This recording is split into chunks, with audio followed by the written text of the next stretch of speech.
Hello there you guys, welcome to one of my videos. According to the Manchester Evening News, Manchester United are confident of appointing Mauricio Pochettinho as their next permanent manager. PSG are demanding 10 million in compensation for Pochettinho. Manchester United have agreed to pay the compensation for Pochettinho. Pochettinho is interested in the Manchester United job. Fabrizio Romano confirmed yesterday that Pochettinho is Manchester United's #1 choice. Said recently that Mauricio Pochettinho is prepared to quit PSG to become Manchester United manager now. So Pochettinho would rather join now rather than wait until the summer. Manchester United have been talking with Pochettinho. Man United should have got Pochettinho after the sacking of Jose Mourinho, but the club decided to go with Solskjaer instead. Pochettinho has one full season left on his PSG contract. I think he's won one trophy with PSG. Do you think Pochettinho would do a good job at Manchester United? Well, he's proven in the Premier League, which is beneficial. Don't forget, Pochettinho endured a 5.5-year tenure with Tottenham, and analysing the vast majority of his tenure at Tottenham were competing in and out of the top 4. In 2018, he guided Tottenham to their first ever Champions League final, and he also come close to winning the Premier League with Tottenham. I think Tottenham made a big mistake sacking Pochettinho because Tottenham have gone downhill since they sacked him. Before as well, Pochettinho managed Southampton. He wasn't at Southampton that long, but I thought he did well at Southampton. He guided Southampton to their highest ever finish in the Premier League.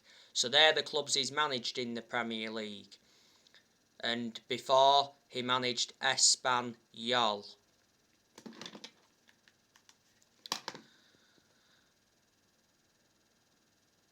If Manchester United appoint Pochettinho in, he will be our 5th permanent manager since Ferguson. Because Man United have already sacked 4 managers since Ferguson. We sacked David Moyes, Louis van Gaal, Jose Mourinho, and of course we sacked Ole Gunnar Solskjaer on Sunday morning. Michael Carrick is the interim manager. He will be in charge for the game this evening against Villarreal. It said recently that Manchester United are looking to appoint an interim manager until the end of the season, then get a permanent manager at the end of the season. But I am now confident that we can get Pochettinho in. Zinedine Zidane, he's been in contact with PSG. Zidane has been linked with the job at Manchester United, but Zidane's already said that he's not interested in taking over at Manchester United, as he doesn't feel ready for the Premier League at the moment. But the other week there was reports coming out saying that Zidane was interested in the Man United job, but Zidane's wife wasn't attracted to the idea of living in Manchester.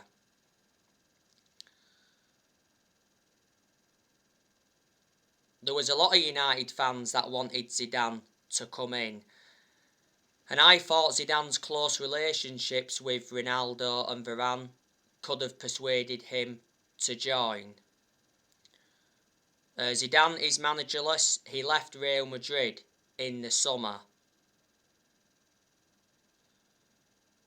You've got to admire what he did at Real Madrid. He won trophies with them, so he's got a decent pedigree behind him. But Zidane has actually never managed in the Premier League, so I did say it would be good for him to come and experience the Premier League.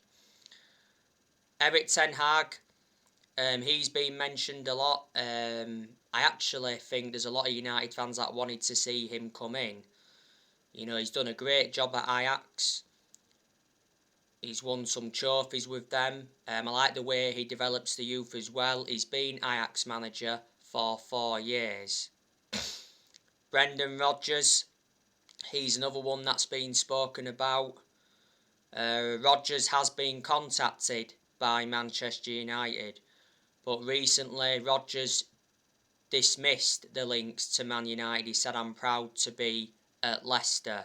The other week, Rodgers was house hunting in Cheshire, so that stirred some suggestions up.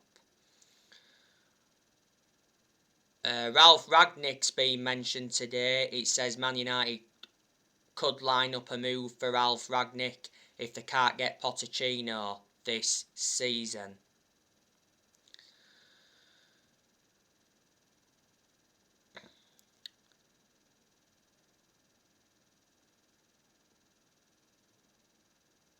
As you all know, on Sunday morning, Solskjaer was officially sacked by Manchester United as manager following the 4-1 defeat to Watford. Reflecting on the defeat to Watford, Man United have lost 5 of their last 7. So Man United have been in terrible form.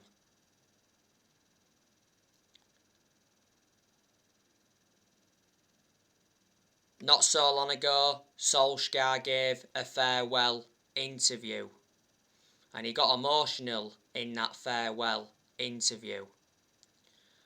Obviously, when Man United sacked Solskjaer, they released a statement. I didn't read the whole statement, no, but one part of it did say he's a legend and he always will be a legend. Manchester United paid Solskjaer around $7.5 million because in the summer he signed a 3-year contract with an option of a further year. Manchester United made a mistake giving him that contract, because I knew for a long time he wasn't the long-term manager for Man United. But despite Solskjaer getting the sack on Sunday morning, we still all adore him, reflecting on what he's done for the club. You know, Solskjaer was a great player for Man United. He endured 11 years as a player. He flourished under Ferguson's guidance.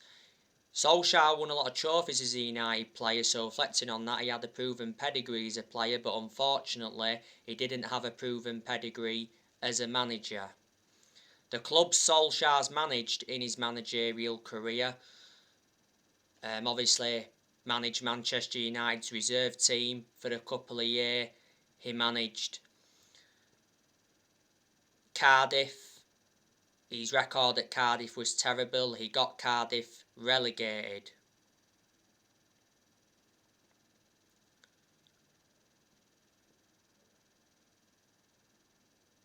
Solskjaer managed Molde. He endured 2 spells with them. I think he won a few Norwegian titles with them. And of course he managed Manchester United's senior squad.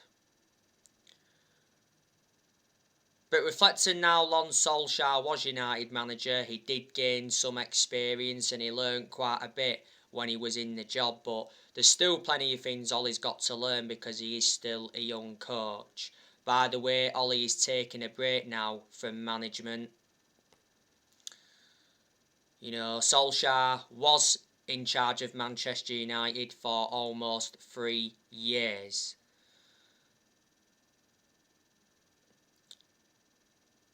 And this season was his third full season at Man United. And I did mention at the start of this season that this season was always going to be big for him. Plus the pressure was on him, reflecting on the signings we made in this year's summer transfer window. Man United enjoyed a very good summer transfer window this year. Made 4 signings. 3 of the signings were major signings, and we spent around £141 million. Ollie enjoyed 5 transfer windows when he was United manager. Solskjaer was never capable of winning trophies at Manchester United. And he didn't win a trophy as manager.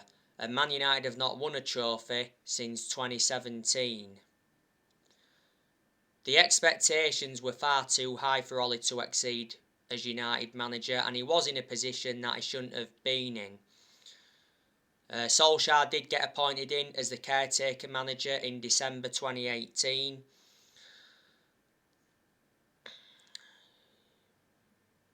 He did well in that 3-month period as caretaker manager, so obviously the club then decided to give him the job on a permanent basis back in March 2019.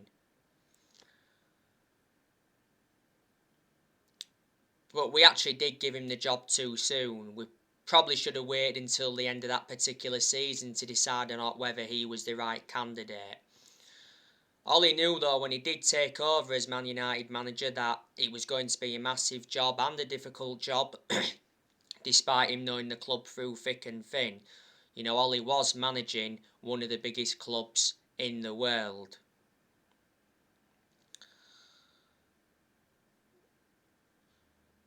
But Ollie, couldn't take the team any further, and he ran out of excuses, didn't he? Because, like I mentioned earlier, Man United enjoyed a good summer transfer window, plus the board backed Solskjaer when Solskjaer was United manager. The Glazers backed him, Ed Woodward backed him, John Murtough backed him, who was our director of football, and Darren Fletcher backed him. And, Man United have got a very, very good squad. It's a title-winning squad, so in reality we should be winning the Premier League this season, or at least competing for it. Man United have not won the Premier League since 2013, but the reason we haven't been getting the best out of a lot of the players is because we've been a team of individuals. We haven't actually been playing as a team, and obviously the players weren't playing under Solskjaer anyway.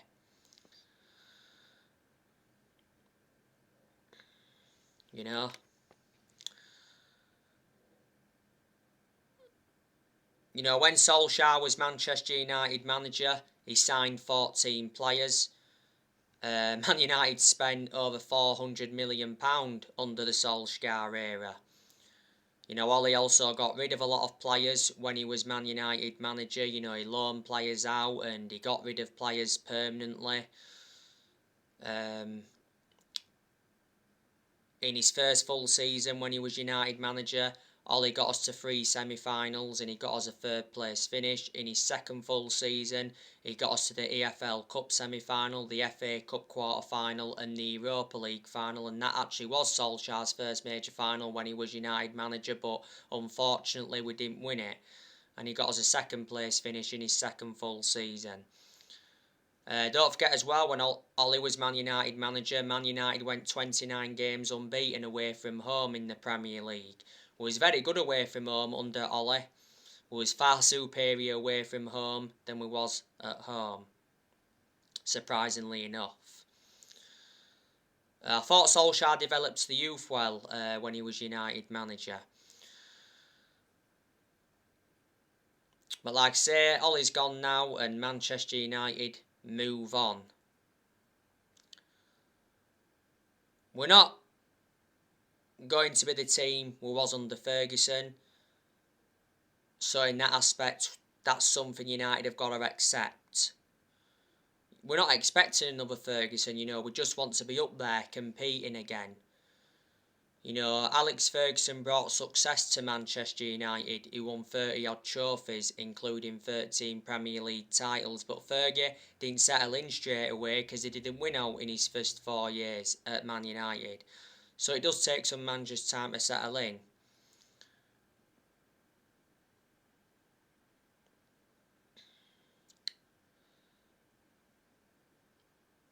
Alex Ferguson was at Manchester United for around 26 years, so he was a very long-serving manager.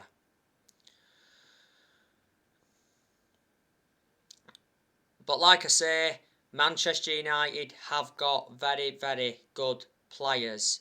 You know, look who we've got. You've got Mason Greenwood, that's a talented player.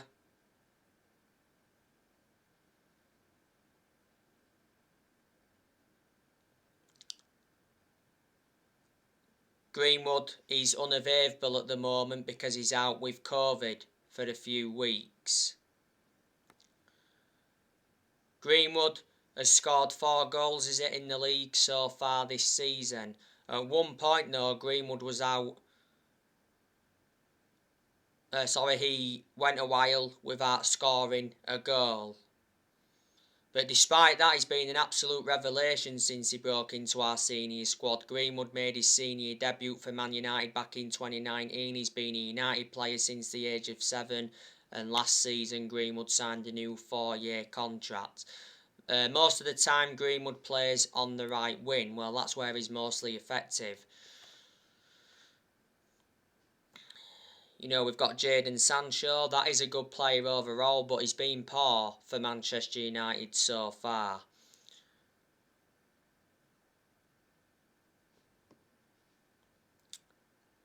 But hopefully, under a new manager, Sancho will galvanise himself.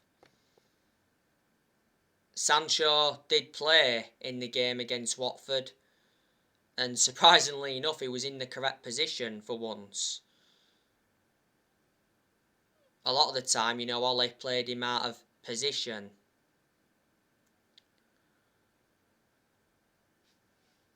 Didn't he? But there again, there was quite a few games Sancho didn't even play in under Ole. But I said Sancho will do well at Man United, providing that is used correctly. It does take some players time to settle in, that's just the way it is.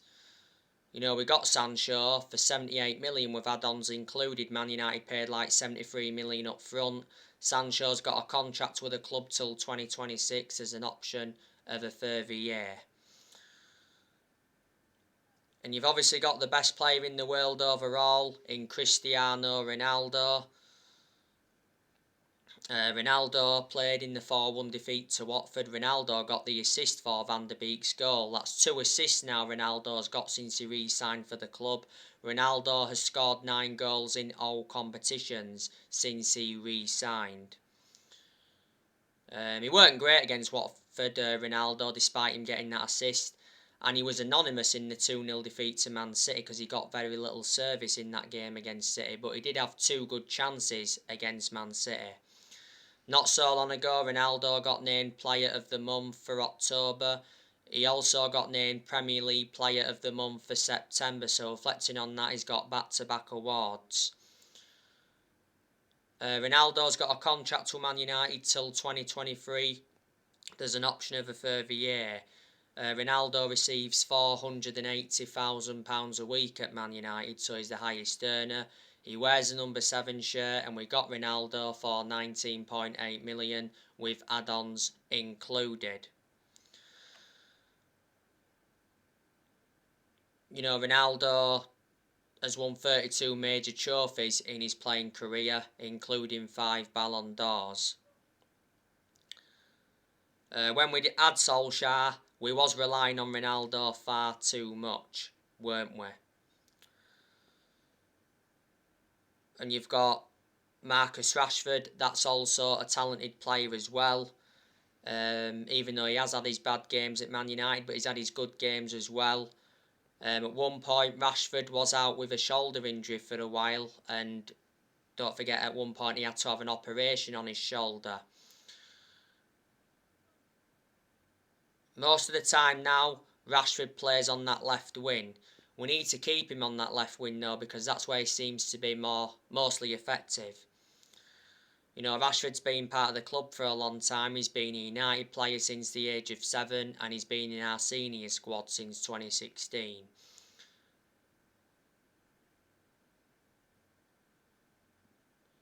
Rashford's got a contract with the club until 2023.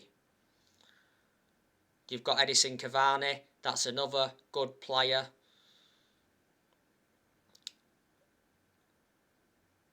Cavani is out with injury until December. He was out with injury earlier on this season. Cavani's got under a year left on his Man United contract. It was back in May he signed that 1-year contract extension. This season is his second full season, I think, at Man United. We got Cavani on a free transfer from PSG. Obviously, it was Ollie that brought Cavani in. Cavani's got a good pedigree behind him though. Look at the amount of silverware he won when he was at PSG, and not only that, he was a long-serving player when he was at PSG.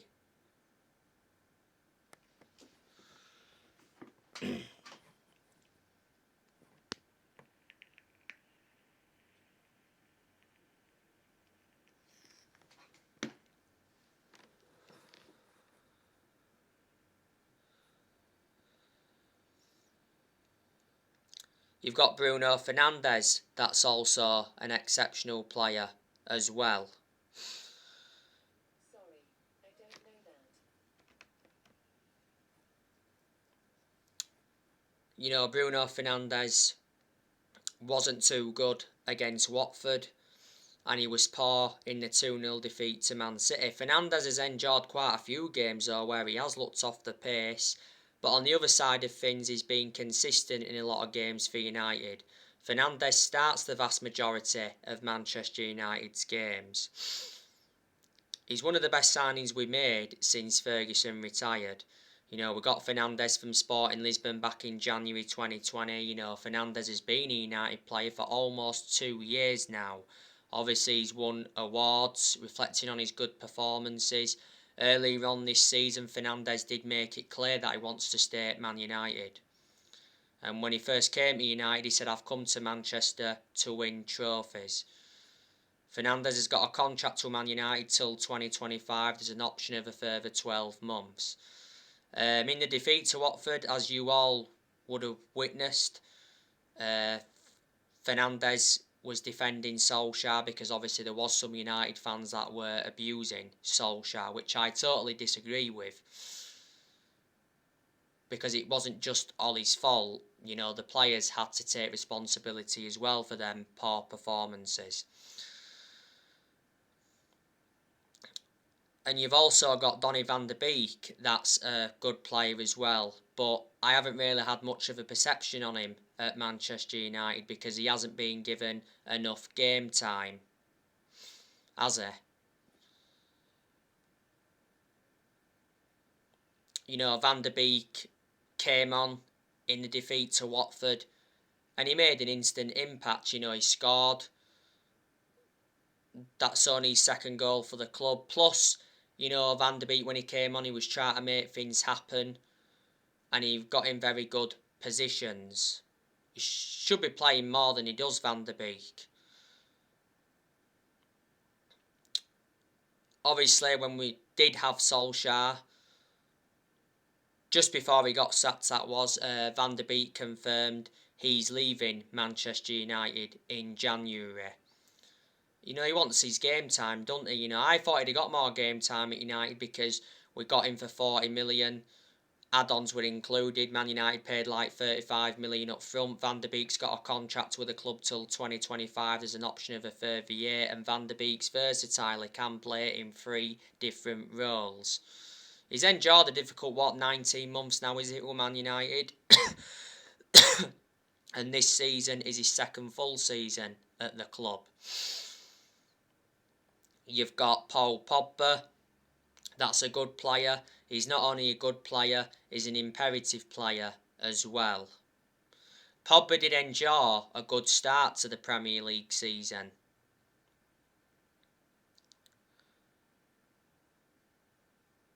You know, he's got 7 assists so far in the league. Towards the end of last season, Pogba produced some good performances. At one point last season, though, he was out with a thigh injury for a while. Pogba is missing the rest of 2021 because he's got a thigh injury. He got the thigh injury in France training earlier on in the season. Not so long ago, it says Manchester United are prepared to sell Paul Pogba in the January transfer window. You know, Pogba's current contract at Man United expires next summer. Before the start of this season, Pogba rejected a new Man United contract offer. You know, Pogba's had a long-running transfer saga. He's been relentlessly linked with Real Madrid. His former club Juventus have been in for him. PSG have been in for him.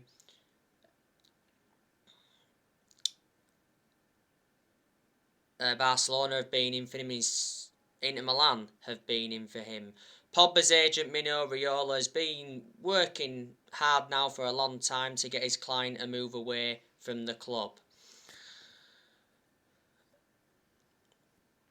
Wan-Bissaka, you know, he's good defensively, but the attacking side of his game is poor. There's aspects of Wan-Bissaka's game that has to improve. He's got to show a lot more attacking intent. His crossing has to improve a bit more, and his positioning has to improve. Despite what I've just said, I think Bissaka is one of the best right-backs we've had since Neville. You know, we got Bissaka for 50 million from Crystal Palace back in the summer of 2019, and this season is his third full season at Man United. And you've also got Luke Shaw, that's a good left-back overall.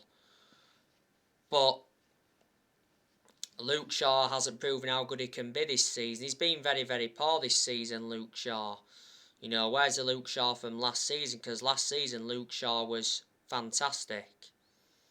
Far superior last season to how he has been so far this season. Surely under a new manager, though, Shaw will regain his form.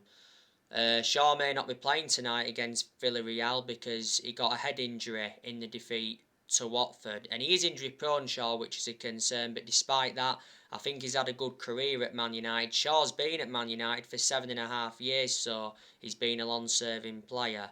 Shaw's got under 2 years left on his contract at Man United. You've got Harry Maguire, that can be good when he wants to be. He hasn't really proven, though, how good he can be at Man United. You seem to get the best out of Maguire when he's alongside Varane, but when he's alongside Bailly and Lindelof, you don't get the best out of him. Maguire's been abysmal this season, and he's been even worse since he came back from that calf injury.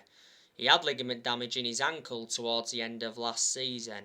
Maguire got sent off in the 4-1 defeat to Watford. I think he's got a 3-match ban, so obviously Maguire's going to be missing the game against Chelsea this weekend, which is bad news from a Man United perspective. Man United overpaid for Maguire, got him for 80 million, so he's the most expensive centre-half in the world at the moment and the second most expensive signing at the club. And you've also got Raphael Varane, that's a very, very good centre-half as well. He's done well in some games he's played in for United, but he's had a couple of games where he's looked off the pace. Varane's got a hamstring injury at the moment. He's out for another 2 to 3 weeks. Varane has already endured 2 injuries since he signed for the club, because earlier on this season Varane was out with a groin injury. He was out with that groin injury for a few weeks. We got Varane for 41 million. Paid 34 million up front. You know, the rest was in add-ons. Varane's got a contract to Man United till 2025. There's an option of a further year. Varane to Man United was official just before kick-off against Leeds, which was the opening day.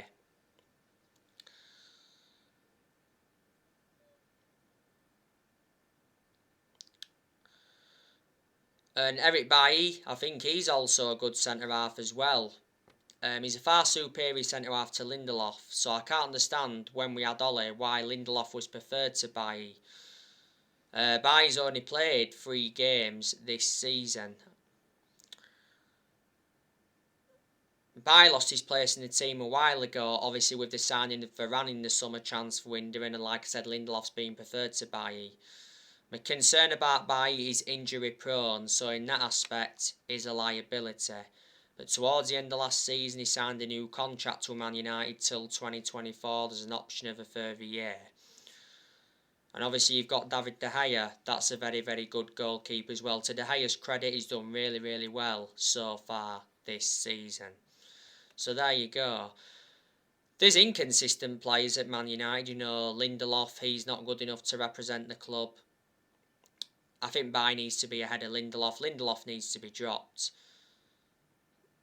You know, Maguire and Shaw, you know, they have been inconsistent this season, but I am convinced that they'll regain their form under a new manager. You know, Fred and McTominay, they're certainly not good enough to represent the club. Fred and McTominay have played a hell of a lot of games together in the centre midfield. Matic is another one that's not good enough. Lingard, not good enough. Martial, he's another one who's not good enough. Well, Martial doesn't get in the team anyway. So there you go. So my next video, I will be giving you my predictions for Manchester United's game against Villarreal. So anyway guys, that's everything to update you today. Drop your comments, likes below on the channel. If you do, consider subscribe as always, and take care. God bless. See you all again very, very soon.